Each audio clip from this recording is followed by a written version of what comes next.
Welcome to Off the Record News. I'm your host, Diana Longry. Thank you for tuning in. Off the Record News is brought to you live from the SCC studios out of White Bear Lake. Now, our program does rebroadcast at other dates and times and also in other studios.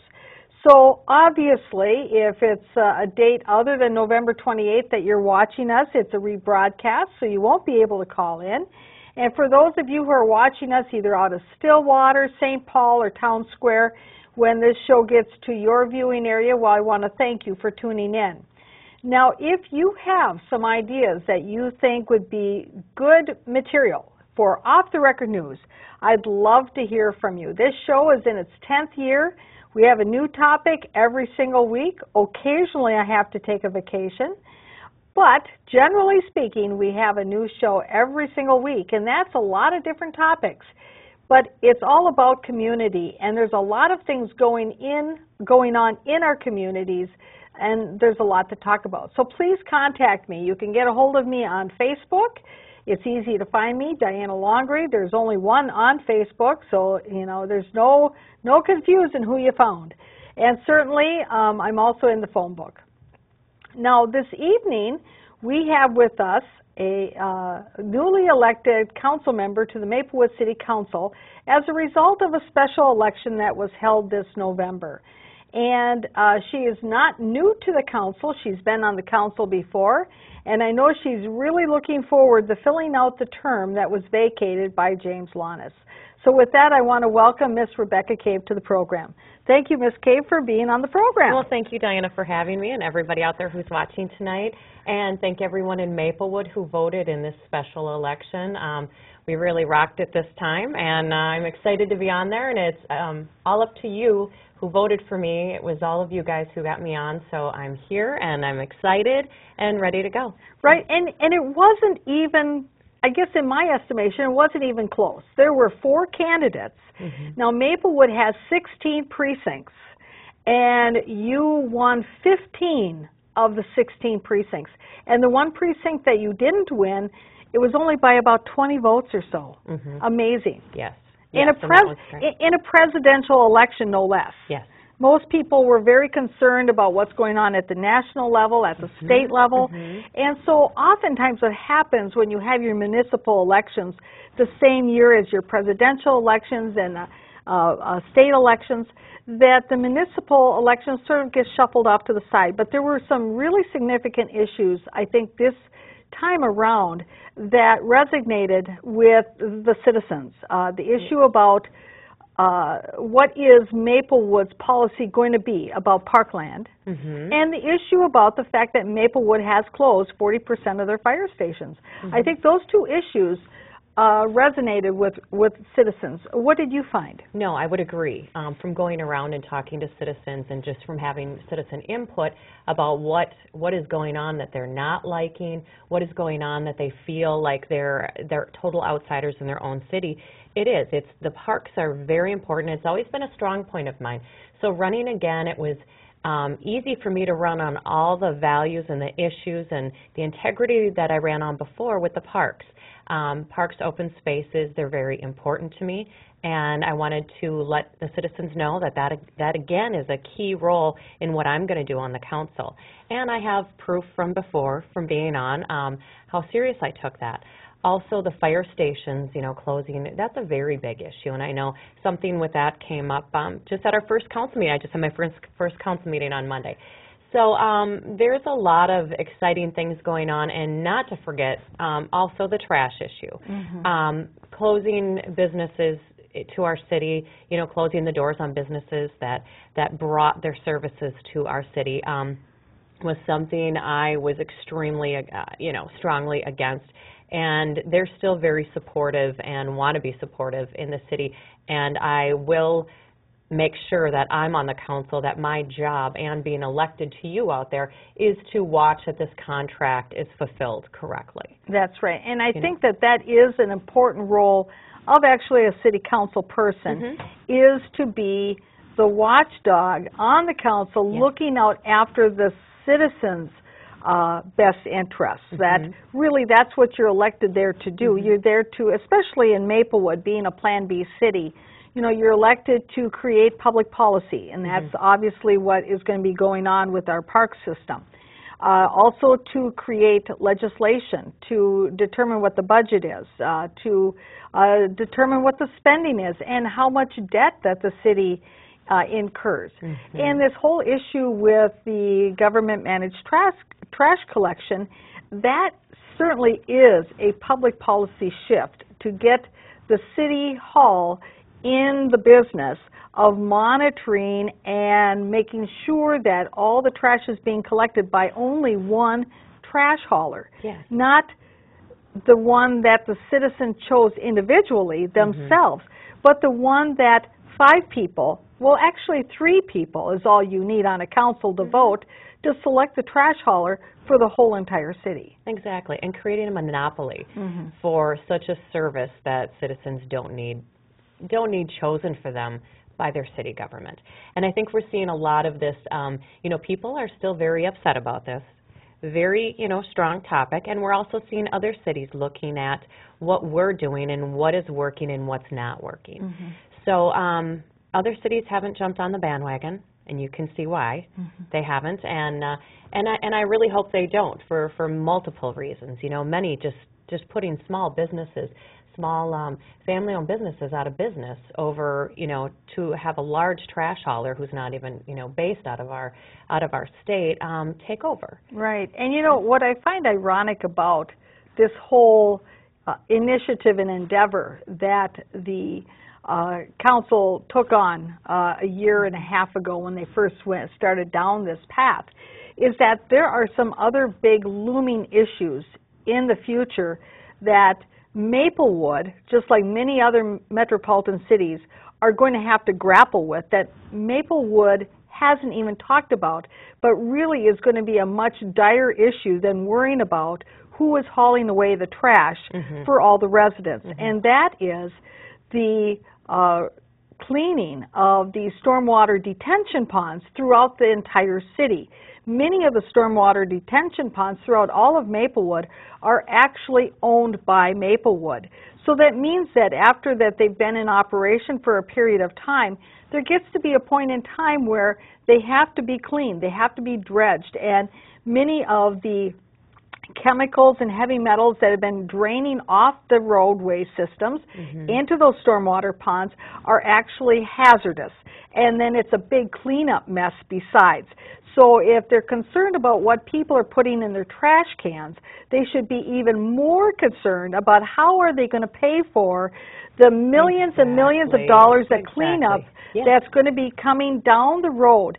And there's been articles throughout, you know, on and off in the papers about this, and then just even recently they said that in the Pioneer Press there was an article that said that in the metropolitan area alone in the near future that cities are going to have to spend billions to clean all these stormwater ponds that municipalities own.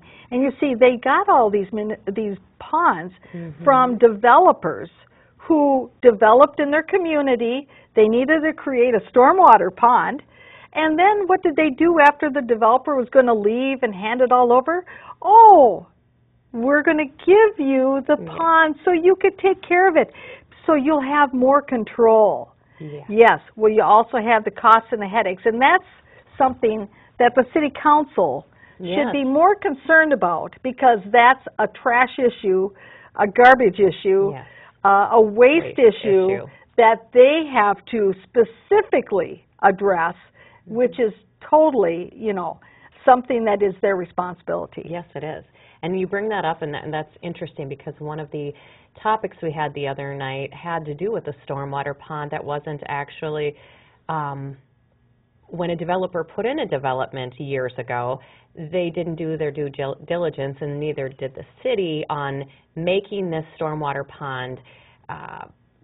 It wasn't, I'm trying to think of the word, Diana. It doesn't, for the 100-year storm, in which we had it didn't have the right capacity. Yes, the capacity for it, for all the building that went on.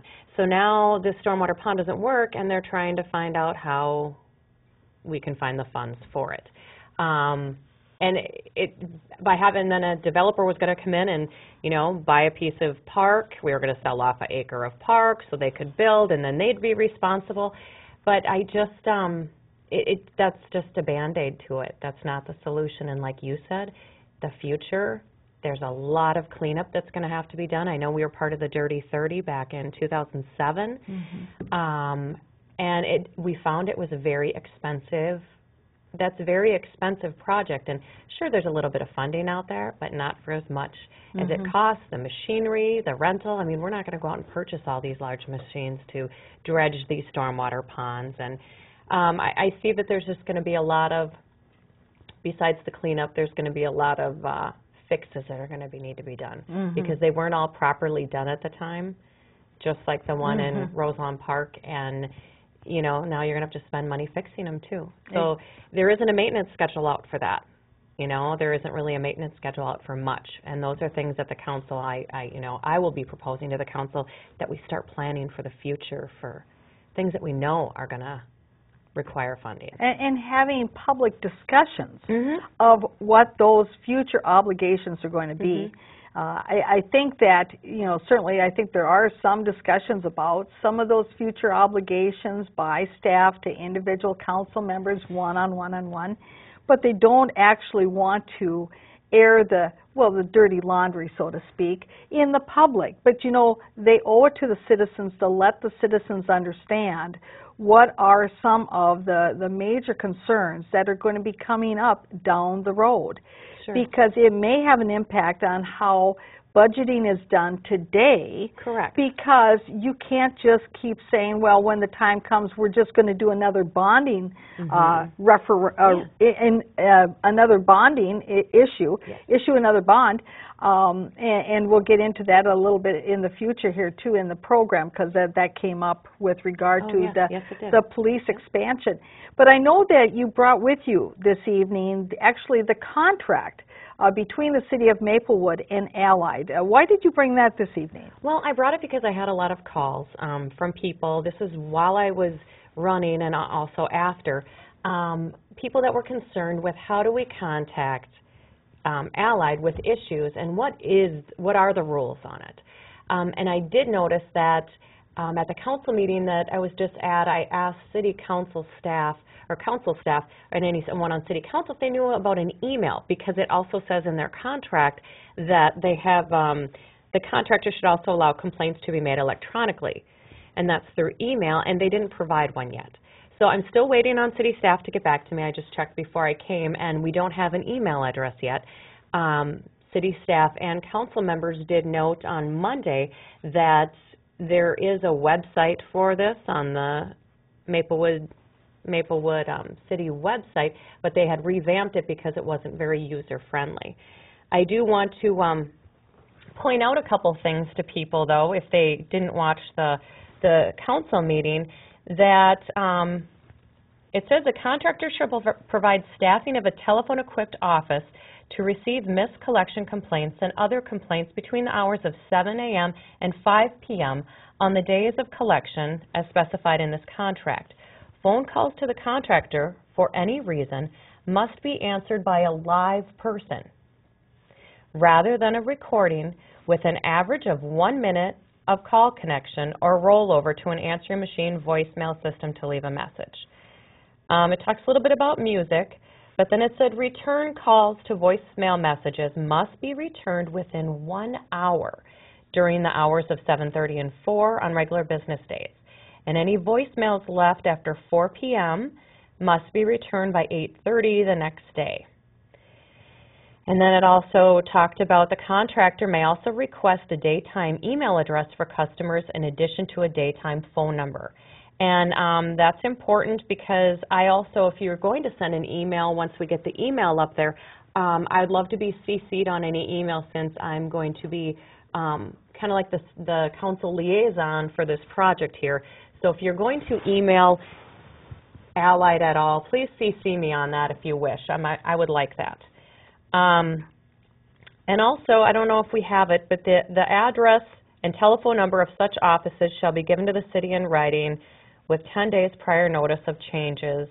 And the address is for the contract is Allied Waste, CO Rich Hirstein, Hirstein, and the address there is 9813 Flying Cloud Drive, Eden Prairie, 55347. And their phone number is 651-455-8634. And for my email that you can CC me with is the same one. It's Rebecca Cave, the number 1, @hotmail.com. And I look forward to receiving those because I'll also be getting the monthly ones from City Hall too, to make sure everything's okay, and if there's any, complaints you have, that they're handled, correctly in an expedient amount of time. And when you're saying that you'll be getting from City Hall the reports, under this contract, isn't it correct that Allied is supposed to keep data on the types of complaints that they've received, the number of complaints, and how they resolved those complaints? Exactly. And there's a monthly report that's supposed to be given to the city, and I will be getting those too. I mean, I'll be asking for those, but I'll be keeping up on those. So to make sure that everyone, if you do have an issue, that it's taken care of.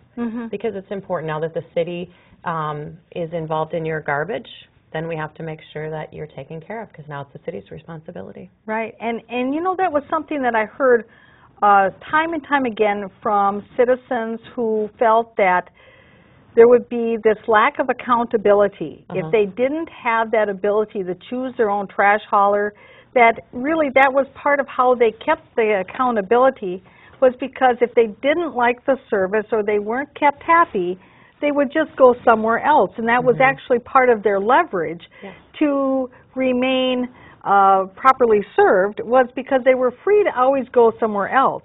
You don't have that kind of accountability now.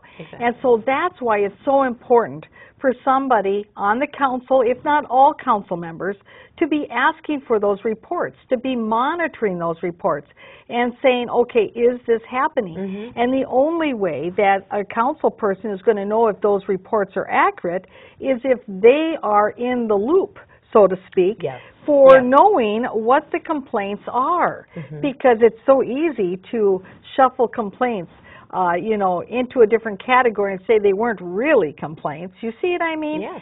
And that's why I want to be on it, because I want Allied to make sure that if there is a complaint, that they solve it. And if they don't, I'll be making a phone call to them. Right. Because that way, and this isn't a service that I have to do as a city council member, but it's one that I'm showing the people, and I'm telling you that that's why I came on the city council. I was elected for that reason, and this is one of the steps I'm doing because of you wanting me on there for the trash issue. Exactly. And I believe that we do have a screen that we, again, have, that will have that phone number for Allied and also your email. So let's take a look at that screen and put that up. There we go. Maplewood trash problems, take 2 steps. First step, of course, is to contact Allied. That's what you must do because that is what's required under the contract. But then, after you've made your complaint to Allied and gotten the ball rolling with them, make sure to send an email to Councilmember Rebecca Cave to let her know also that you have had an issue, that you have sent that complaint to Allied, and that how the process is working for you. That's what she's trying to figure out. How is the process working for you, the citizens? I mean, and also, if the process is working great, I want to hear that too. Yes. This isn't, sometimes complaints can be solved really quickly, sometimes they're not, but I want to hear the, it's the good and the bad, not just the, this wasn't done, it is a complaint system, but if you even just want to make comments to me, feel free to call my email or send to my email or call my house and, leave a message there. I'm more than happy to hear anything you have to say with the garbage. Right, because that's a good point, is that if indeed the process is working well, well, those are good things to hear also, because there's going to be periods of time where the council is going to have an opportunity to evaluate this contract and what's working well, what's not working well, and it is good to know what's working well as in addition to the other things. Yes, exactly. Now, I understand we have a caller on the line. Caller, questions or comments for us this evening? Mayor Longley, thank you for this show and for your service, and I want to congratulate Ms. Cave on coming on the council. After having 9 months of Councilmember Jim Longus, who didn't even live in the city, running and hiding away from the public, we couldn't ask him basic questions. It's good to see somebody who's respectful. That's one of the big problems I have with Mayor Rosbach. He's disrespectful. And I was watching on cable meeting the other night, and once again I see Mayor Rosbach is not only disrespectful to almost all the citizens coming before him, but he's also disrespectful to council members he thinks are on different sides of the position on an issue. I think he was disrespectful, for instance, to Bob Cardinal at the meeting and disrespectful to other council members on different issues. The question I have is, what do I do when I've called Allied Waste before? They don't answer their phone. It's just a busy signal line. I called 20 or 30 times over the course of a couple hours, and eventually, a few days later, when I got a hold of them, they said we had problems with our phone system. What do we do to get an issue resolved if we can't even get a hold of them by telephone? Thank you. Thank you, caller, and thank you for your kind words. And hopefully, we'll get things a little bit different on the council. And I'm sorry that you felt that things were, that people were treated disrespectfully. But I just hope that you know that I will not bring that type of disrespect to the council, so I can give you that guarantee, because I can only deal with myself. However, I would say with the customer complaints, the phone line, that would have been a great issue to know that the phone lines were out, and that's why I'm giving you my email to contact me immediately. I would also suggest contacting City Hall right away, too. I don't know if they didn't have a contact number up there, since they're not really the provider of the service. So, in that case, it kind of left you out in the cold. And I think with getting my email, and you can always find my phone number too, because it's my home number. It's not, private or anything. I think you should call a council member or something and let them know immediately, because that's not the service that's supposed to be provided to the citizens. And if their phones are out for some reason, that's for them to get fixed or to put a message on there. So, and being a big national company, one would think they could get their phone service working. Yes. No, but the information line, or the general line for City Hall, for those who wonder what that might be, that's 651-249-2000. And so you can always call that number and then tell them what the issue is, and then they'll forward you over to who might be the person at City Hall you can talk to. Yes, and I don't even really know who that is, who they selected as the person. So, and I don't have a phone number, so I think that number is right. Yeah. So that would be try these avenues, and let's see how it goes, guys. Okay. Now, when you were at you mentioned that Monday night was council meeting night, and that you were sworn in, and you were sitting there. Yes. So did it seem like old times, kind of? It sure did. There's so many, everything's pretty much the same. I'm sitting in a different chair, though, and I really kind of like the position I'm sitting in, because we used to be in the middle, which they all have their own benefits, pluses and minuses, except sitting at the one end, I don't have to go back and forth to each side talking, because I really feel like when you're sitting in the middle, you need to communicate to both sides, the council, and so that was kind of unique. And there's a new microphone system, and it was crazy, because I saw people there on Monday night that I haven't seen or run into since 2007. Mm-hmm. And it was really a great feeling. I mean, they were coming there for an issue that happened to be in their neighborhood and stuff. And I hadn't run into them. They're early morning. They get up really early morning and go to bed early. So if you're ever in their area, you just definitely know not to door knock with them.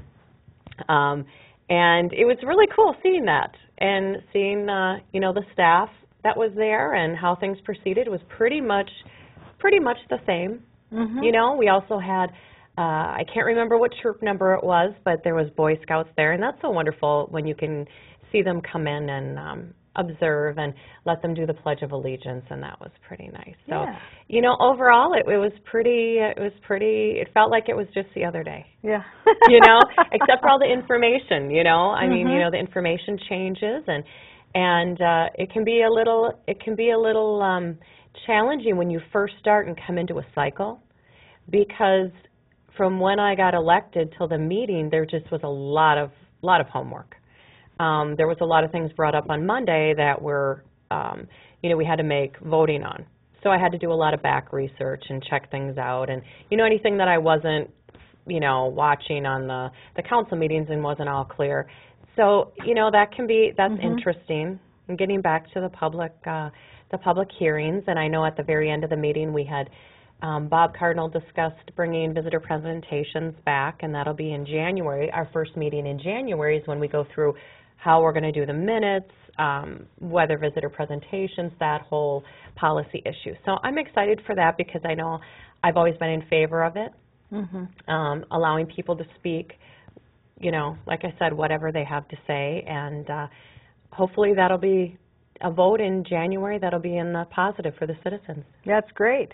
Now, I know that one of the issues that was a big issue Monday night was whether or not the city council should vote to approve to move forward on a bonding issue for the expansion of the police department. Now, it should also be stated that they are already currently moving a number of departments up to the new Public Works building because there's lots of room up there. Yes. And that the police investigators are already moving into some of that space that's now is going to be vacated from those departments moving up to Public Works. And so there's this discussion then about how to move and make the police station even larger. And somebody had asked, well, where was the initial $500,000? Where did it come from? Because it was stated that, the city had that in a fund. Well, where did it come from? And I, sitting there at this council meeting, I was shocked when I heard that how they got it was that they were, because they didn't fill 5 police officer slots. I think, yeah. And I'm thinking to myself, isn't that like cutting off your nose to spite your face? And if you've got 5 less police officers, what do you need the extra space for? I don't know. You see, it just seemed to me a little odd. It was very disturbing for me. I'm a very big advocate of public safety. Well, you work for Ramsey County. Yes. In public safety. Yes, and that's where I have my degree in public safety, and I feel very strongly about public safety, but it also, for the safety of the police officers, for the firefighters. But when I heard that was the first time I heard that. And I was sitting at the meeting, and I thought it was 2. Could have misheard, and it was 5. I couldn't remember the number. But that they left the positions open to get some cash flow to start process so they could start doing some renovations. And like I said, you're coming into a cycle, and I have no idea what direction the council gave prior to me coming there, but I had to let them know that this was not the direction as of today, as of Monday. That is not the direction this council person wants city staff to take. We need to fill those spots. You don't leave them so, and I believe Council Member Juniman said something like, she tried to, I don't like mentioning the old police chief because he no longer is there, and I wasn't there, but she mentioned something, he said it was okay, we were staffed fully enough for it, and I'm like, you can never be too staffed in public safety. Well, and if they truly are adequately staffed at not filling those positions, then that means they have fewer people to find space for. You see, so you don't need as much space. And it's interesting is that they always keep going back to the idea that they need to renovate the locker room or the where they keep the evidence. But I seem to recall that when we were on the council together, we took votes to spend money to do exactly those things. In 2007, if I'm not wrong, 2007 we renovated because I think we had more females and we needed bigger locker rooms. And you're correct, we did do that. Yeah. So anyway, I don't know, but we have some film footage from the meeting. Oh, okay. So let's take a look at what we've got here, and we've got quite a few clips, so we'll kind of run through some of these. CIP plan authorized the issuance of CIP bonds up to $3.95 million, and then also, as a continuation from the last meeting, to approve us to proceed with the Phase 1, which has nothing to do with the CIP bonds. It has to do with cash already set aside for this project to start Phase 1, which is the build-out of the Public Works Department, movement of the community development staff up there, and then movement of the police investigators into where the community development staff now sits. A space needs study was completed that showed that the police department does not have the required space for their operations. There were various options for expansions, including a new building, which the cost was in excess of $8.5 million. Council has since directed staff to proceed with a plan for using existing City Hall and unfinished public works space and relocating some city departments to other campus facilities with a project cost of approximately $4.3 million. Now, the city has three methods to... Now, of course, it should be mentioned that the moving part doesn't cost $4.3 million. No, I think... It almost made it sound like that's what was costing them. The $4.3 million Those is moving the trucks moving. are really with gas. This is kind of expensive, out of hand. No, the moving, that doesn't cost.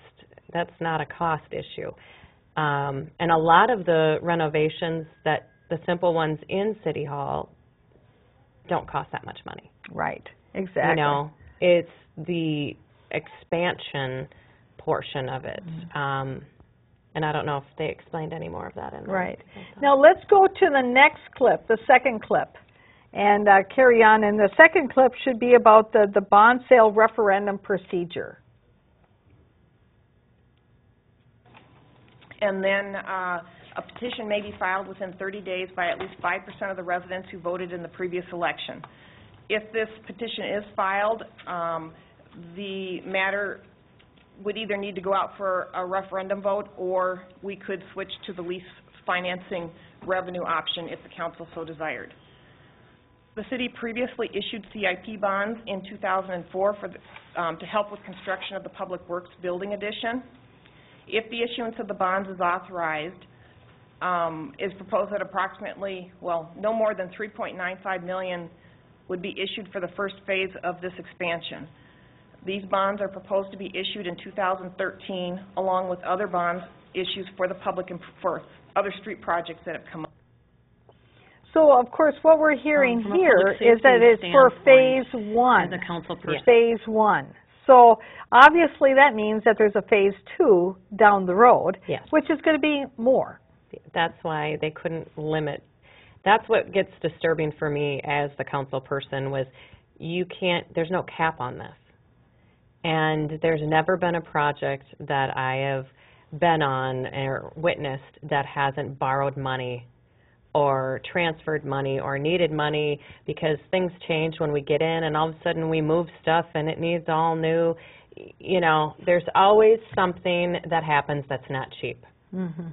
And so it's never, if you had a cap, that's something else. This is an open-ended, to me it's an open-ended phase to just keep going, like you said. Mm-hmm.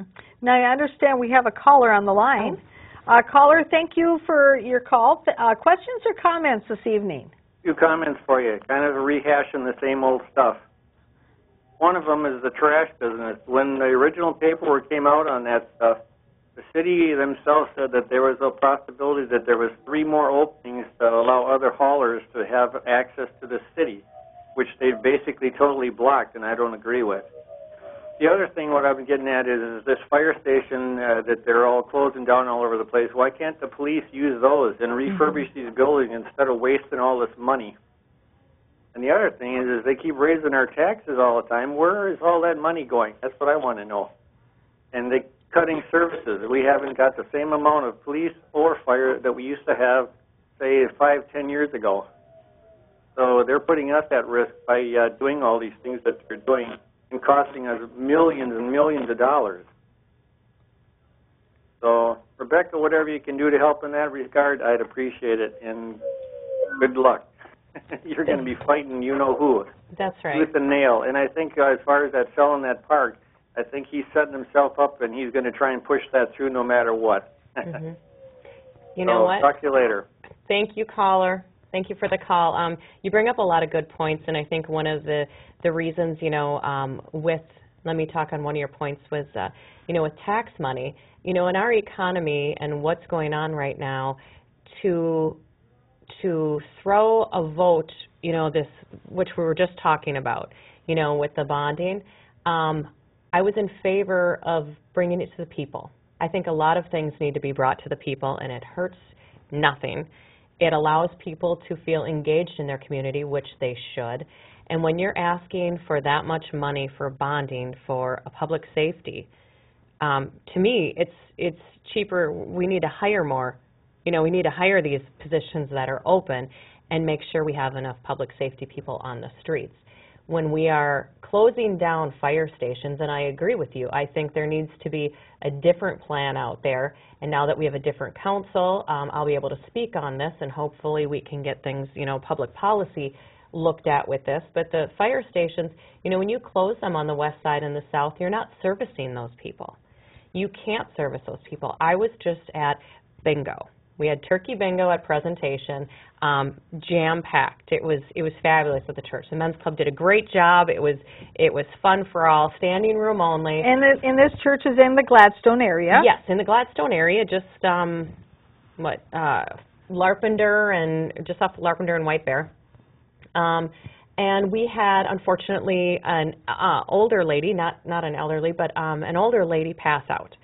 Nobody knew it was wrong, and she started to seize. We did have actually a Ramsey County person there, and we had an RN there, and they just, pretty much got her. She was just on the floor, and they waited. It was a 10-minute wait until the paramedics showed up.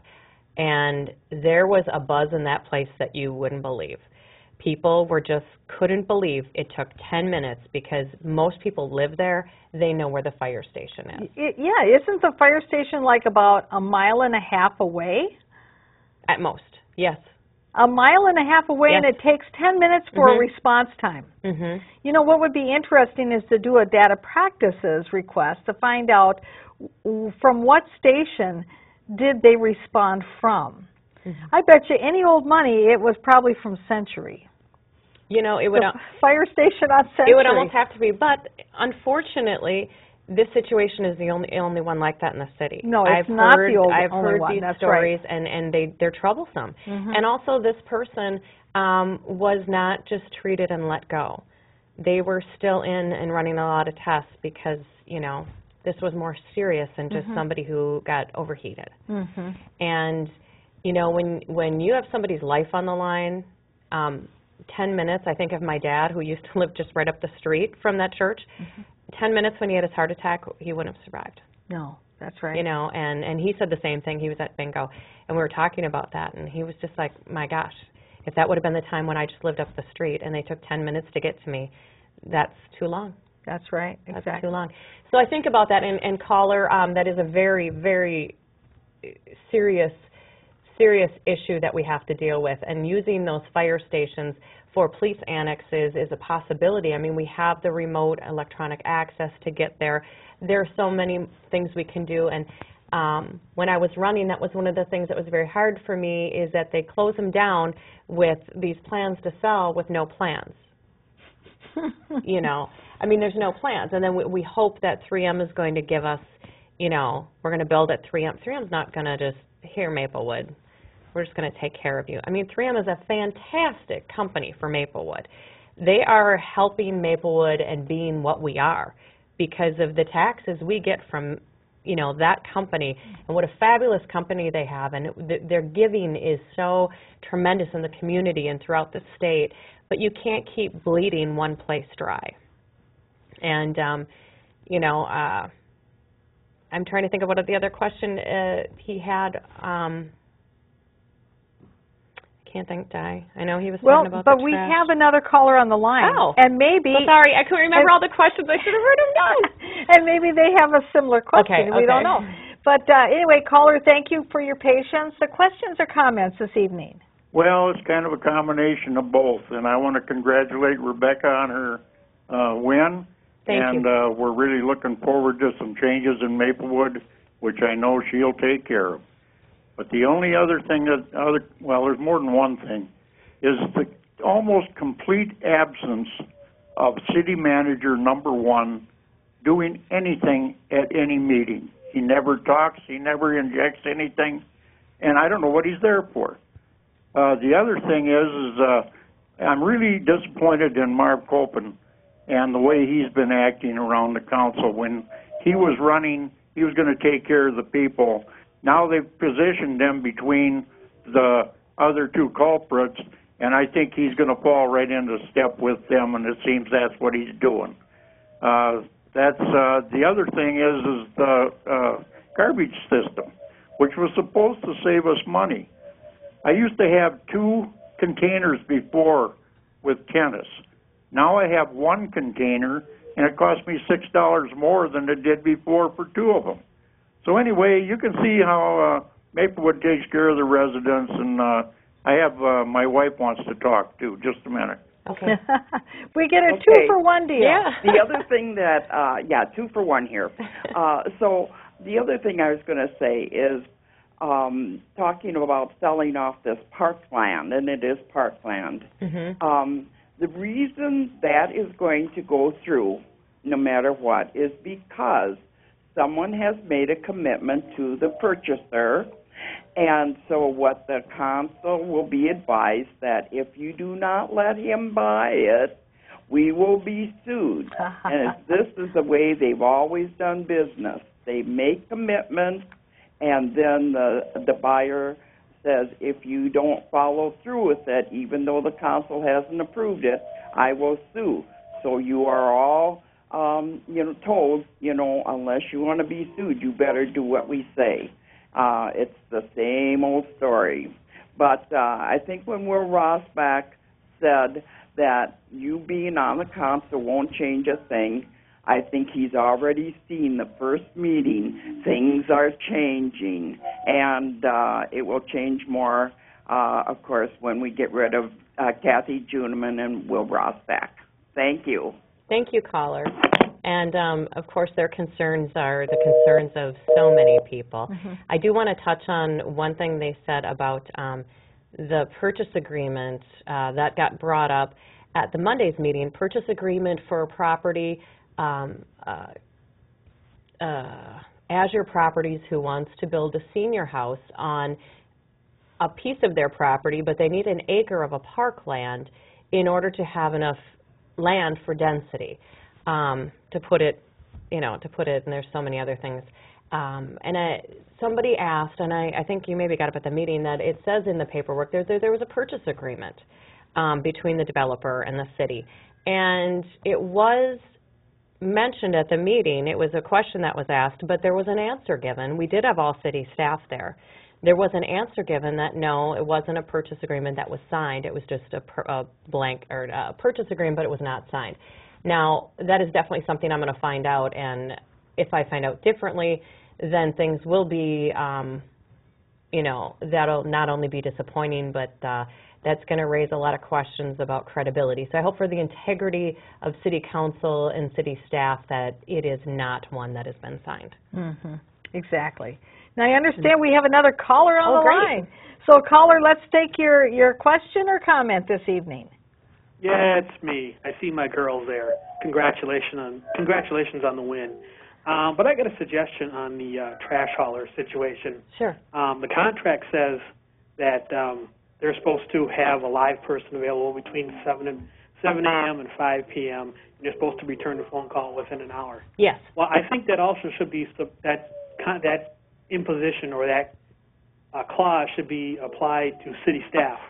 That if a citizen has a complaint, like you said, call the trash hauler, but then they should call the city contact, and the city contact, I believe, should be Sean Finwell, and you need to say she must answer her phone, or if a voicemail is left on her phone, it must be returned within an hour. Okay. I think it should be a one-for-one reciprocal type of situation, so that the citizen who's paying taxes in the city is getting the response from city staff, like city staff requires from the contract hauler. No, very good. I wasn't sure if it was Sean or not, so I didn't want to say any names, and have people calling the city. So, we'll have to check into that and find out if that is who it is, and we'll get her name up there and talk about getting her number. Yeah, Right. Put on I'm not sure if she's, like I said, I'm not sure if she's the contact, but she was the point person Yes. when this whole thing was going on, so You're she correct. should be the point person when a citizen has a complaint. Yes. The other thing on the fire station issue, I agree that, when you close 40% of your fire stations, that is a problem. But I think now that we know what the problem is, we got to come up with a solid solution. Yes. I can tell you from experience, the previous system doesn't work. A lot of people don't like the current system.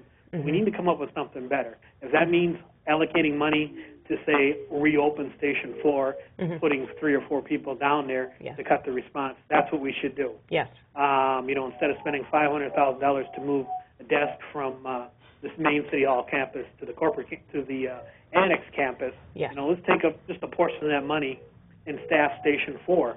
That way we can start to cut down on the responses, because for me, having 3 ambulances on the street, they're all getting overloaded, because let's face it, the vast majority of the call load is in the Gladstone area, Yeah. and the other parts of the city are getting shortchanged. But again, I want to congratulate you. I got my eyes on you, so do a good job. Well, thank you, caller. I hope you do.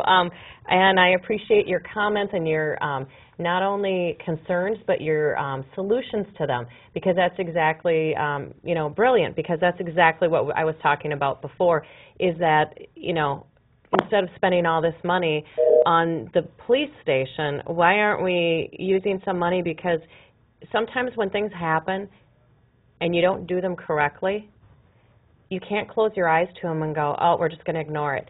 If you didn't have the plans right to close the fire stations and you didn't have things in order, don't look away from it and close your eyes like it's something you can't watch. This is serious. You have to go back and say, okay, maybe we made a mistake here. Whoops. Own it. Yes. Own it, but fix it. Mm-hmm. Don't keep avoiding it like it's going to go away. It's not going to go away. So I'm hoping that, maybe staff can realize that, you don't need to go into finger pointing. Just take ownership. We're adults. Take ownership, come up with solutions, move on. The longer you don't do that, the worse it looks, Mm-hmm. because it looks like, nobody cares. So, Yeah, exactly. Now, we have another couple more clips with regard to this referendum issue. yeah. So let's take a look at the next clip.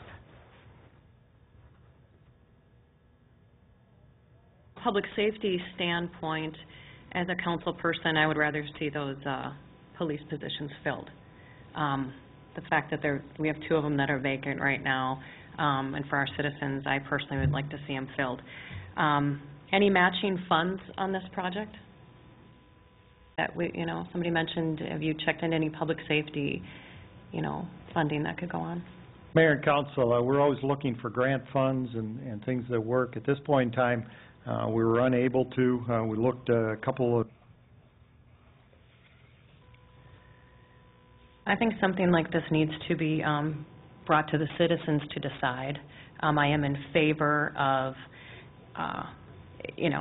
that things like this can go forward. I don't know if the timing is actually right for it right now, but I believe that the citizens can decide, if we had a referendum, whether or not this funding is what they want. So I'd like to do a motion to support putting this on the ballot for the citizens to decide on a referendum. I'll second that.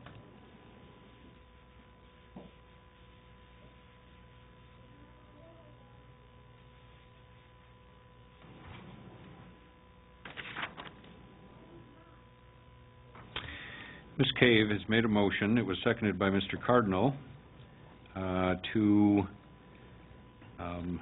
put the improvements at the police public safety facility and the other changes that would be taking place throughout the City Hall campus up to a referendum vote. I guess I would add at the earliest normal election time next year. Be November. Or, as Mr. Cardinal said, possibly at a primary, although we're not guaranteed a primary, I guess. I think at the November election, when I don't know the date. All right, so The we'll next say in the normal general election. Yes. Okay. Mr. Cardinal, do you have a further comment? Yes, thank you, Mayor. I think through that process, it still is debt. That's So anyway, one thing that I want to mention here is that you saw how Mayor Rossbach slipped in the moving of the people from City Hall up to the Public Works Building as part of the referendum vote. That under state law, that is not part of what citizens vote on as a referendum as to where city employees move to which office building that they move to. That is absolutely erroneous. That is not what the state law calls for. The state law calls for CIP bonds, that if a council is, they have that option, they could put it up to a vote for the citizens on a referendum, or if they decide to go ahead and vote on it themselves, then there's a process by which the citizens can call for a referendum through a petition. But the fact that he moved that in there, whether or not they could move up to the Public Works Building, that's not even a referendum issue. Well, maybe he didn't understand correctly. Well, and then he was trying to argue with Bob Cardinal about that very issue later in the meeting and saying how, well, Bob, you just don't want them to move. You want to stop. Well, you know.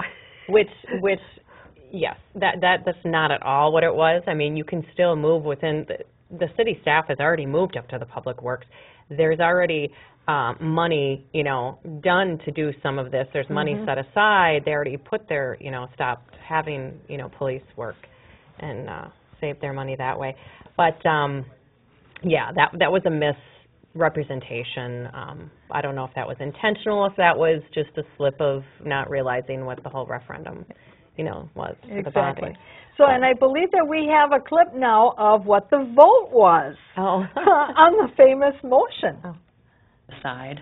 I am in favor of, you know, that things like this can go forward. I don't know if the timing is actually right for it right now. Let's go to the next clip. This but is I the same clip. But I believe that the citizens same clip. Deja vu. Yeah, deja vu, that's right.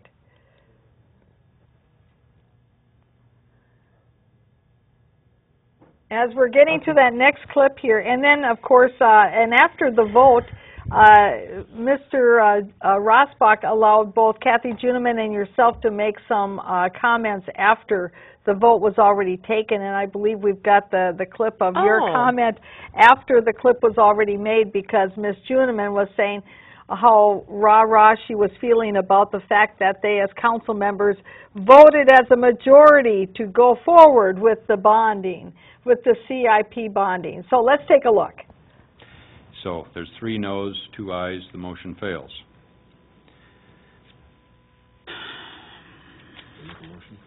Please. Okay. So we're not going to get into a discussion about something that we've already completed the business on, so go ahead. and I'll be quick, but in the 80s, they didn't do a referendum, and we have the Maplewood Community Center, which is draining us. All right, now we've all had our political comments. Let's move on to the next item.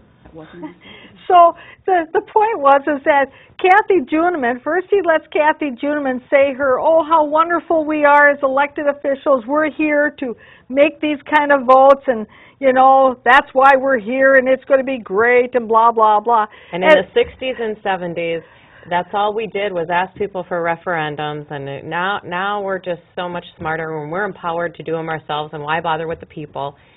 And, yeah, so then I had to make that comment because it just was, you know, when people go on their soapbox, sometimes it just kind of, sometimes I can't just hold back. Yeah, so you know. But see, that's the importance, though, of being a council member and having that opportunity of being able to have discussion in front of the camera, because there is diversity of viewpoints within our communities.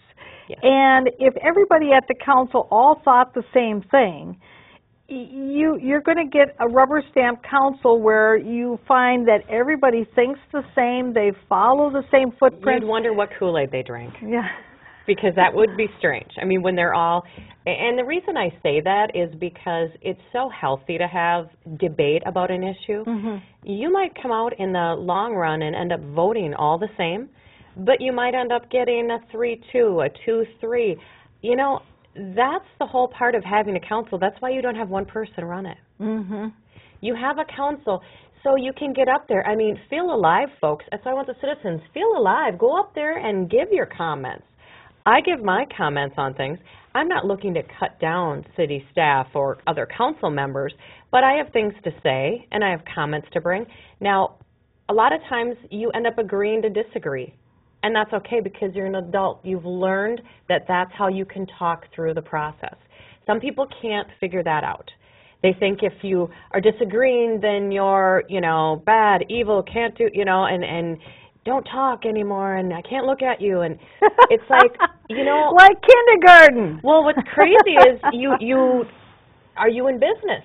I mean, do you work at a job where you work with people, and are you in a business where you work with people? Because I do, and I've worked with a lot of them, and I work with my father's business. I've been fortunate in that, and we deal with a lot of people that we've got to, you know, come up with solutions. And when you come up with solutions, there's a lot of conversation going back and forth. It's not always what with the brainstorming, you don't always have everyone walk into a room and agree and sign a piece of paper. Mm-hmm. You've got to get down to the bottom line, and you've got to go through issues. And some people come in and they see an issue about something that you never thought of before. And it makes you think, well, there's nothing wrong with that. It's nothing wrong with being clear-minded when you come in and being able to have a discussion. Mm-hmm. And like I said, agree to disagree or change your opinion because somebody does have some smart comments. There's nothing wrong with that. But don't be so, you know, it's when people just want to, you know, I saw the seating when I came in, and I had to snicker a little bit. Normally really? I thought I was supposed to sit between Kathy and Will, and right before I was sworn in, you know, I got this memo that all of a sudden the seating arrangement can be changed, which then I thought it didn't happen until January, you know, but all of a sudden it can be. So before I came on, I was moved, and which to me, any spot's fine, but it's just, I don't know what brought that up. I'm not going to find out because it's you know, really not important information, mm-hmm. but it's just strange. Exactly. Now, you know? I do want to mention that the vote for the council to move forward on their CIP bonds of nearly $4 million was passed. So that means that the timetable, the 30 days for a citizen petition, started to tick. And I have been given a copy of the petition that a citizen, not me, drafted up, and they will be circulating around, and I believe that it's probably about 1,200 signatures that are going to be required. And, you know, I think that this is an issue where citizens can be engaged in deciding, do they want to spend $4 million this way? Because every time, just like with your credit card, when you decide to charge something, you have debt service you need to pay. And so when you increase your debt service, it decreases the amount of opportunity you have in the future to do something new that you would have been able to do, but for the fact that you've got this debt service you got to pay. Because there's only so much money in the piggy bank. And there's only so much, like you said, so much money. So if you want to go back and open up a fire station, if you want to go back and change things around, once you sign that deal, it's done. And right. We already have an $80 million, you know, debt, and you have to be wise with the little bit of money we have left. You have to be wise. Now, I am all in favor of citizens allowing the council to make the decision. I feel in this economy, in this decision right here, I feel it should go to the people. If we have enough people that sign it and it goes to a referendum, mm-hmm. I am totally in favor of whatever the people decide. Yep. If they want it, go for it.